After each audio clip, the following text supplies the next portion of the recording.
Hello বন্ধুরা, আজকে আবার একটা ভিডিও নিয়ে হাজির হয়েছি। তো আজকে যেটা আমি রান্না করেছি সেটা হচ্ছে গ্রিল চিকেন চিল্লি। নর্মালি চিকেন চিল্লি আমরা প্রত্যেকেই বাড়িতে করেই থাকি। তো আমি যে চিকেন চিল্লিটা করেছি মাত্র 4 চামচ তেল দিয়ে। আর সাধারণত বাড়িতে আমরা চিকেন চিল্লি করতে গেলে ডিপ ফ্রাই করি, সেটা আমি করিনি। এটা একটা হেলদি চিকেন চিল্লি, যার ফলে কি প্রত্যেকেই খেতে পারবেন। যারা খুব কম তেল খান বা হেলদি খাবার খেতে ভালোবাসেন তাদের ক্ষেত্রে আমি বলবো এই চিকেন চিলি রেসিপিটা একবার ট্রাই করে দেখতেই পারেন। খেতে খুবই টেস্টি হয়েছে, আর দেখতেও পাচ্ছেন কালারটা কত সুন্দর হয়েছে দেখতেও। তো দেখে নিয়ে যাক। তো এখানে আমি 500 গ্রামের মতন চিকেন নিয়েছি, তাতে দেবো 2 চামচ কর্নফ্লাওয়ার, দেবো 2 টিস্পুনের মতন লবণ,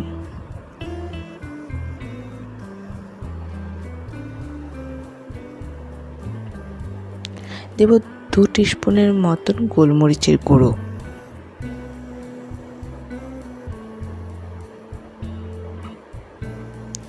আর দেবো আমি 1 চামচ আদা এবং রসুন যেটা গ্রেট করে নিয়েছি সেটা দিয়েছি। দিয়ে খুব ভালো করে এই সমস্ত কিছুকে চিকেনের গায়ে মাখিয়ে নেব।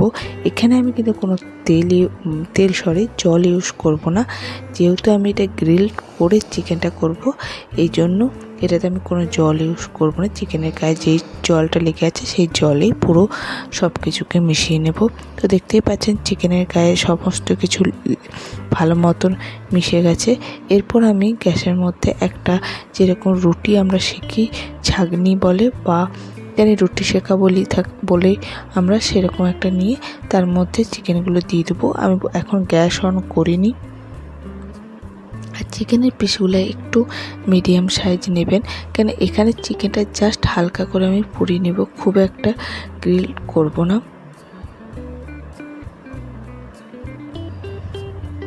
এরপর আমি গ্যাসটা অন করে দেবো। গ্যাসটা কিন্তু একদম মিডিয়াম টু লো ফ্লেমে রাখবো, খুব একটা হাই ফ্লেম দেবো না। হাই ফ্লেম দিলে চিকেনগুলো খুব বেশি পুড়ে যাবে।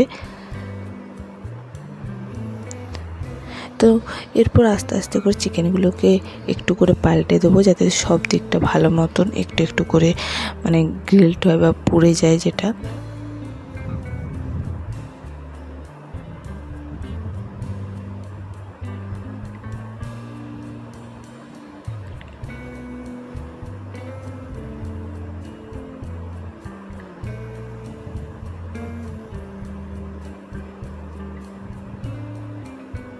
এইভাবে এটা 5-10 মিনিট করার পর আমার এরকম চিকেনগুলো হয়ে গেছে। খুব একটা আমি দেখুন গ্রিল করিনি। এবার গ্যাস অফ করে দিয়েছি। তো চিকেনটা আমার হয়ে গেছে। অন্যদিকে গ্যাসে আরেকটা কড়াই চাপিয়ে দিয়েছি, তাতে আমি দেবো 2 চামচ সাদা তেল।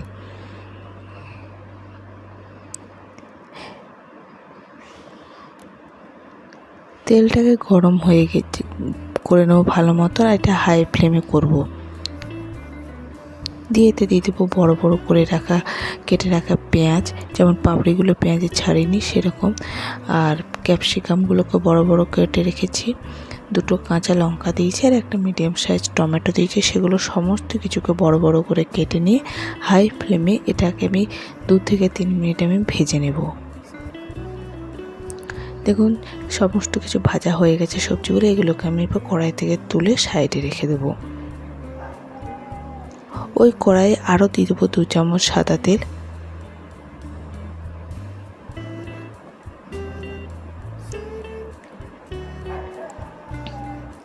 সাদা তেল দিয়ে দিলে সাদা তেলটা গরম হয়ে যাওয়ার পর এতে দিয়ে দেবো আমি 1 চামচের মতন আদা আর রসুন যেটা গ্রেট করে রেখেছি, সেই 1 চামচ দিয়ে আদা রসুনটাকে খুব ভালো করে ভেজে নেব। এই সময় কিন্তু ফ্লেমটাকে হাই রাখবেন, কেন চাইনিজ যে কোনো রান্না হাই ফ্লেমেই হয়ে থাকে, আর এই জন্য খেতেও ভালো লাগে। এরপর এতে আমি দিয়ে দেবো সমস্ত যে সবজিগুলো ভেজে রেখেছিলাম সেই সবজিগুলো। তার আগে বলে রাখি যে 2 চামচ দিতে হবে টমেটো সস, আর 1 চামচ দিতে হবে সয়া সস।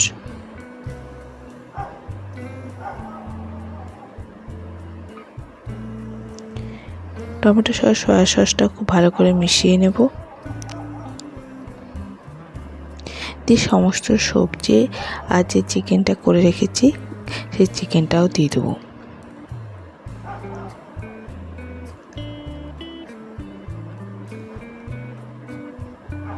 এরপর এতে আমি দেবো 2 স্পুনের মতো লবণ। লবণটা দেখে দেবেন, কেন চিকেনে আমি অলরেডি দিয়েছি, সেই জন্য আমি এখানে সবজিগুলোর জন্য 2 স্পুনের মতো লবণ দিয়ে দিলাম।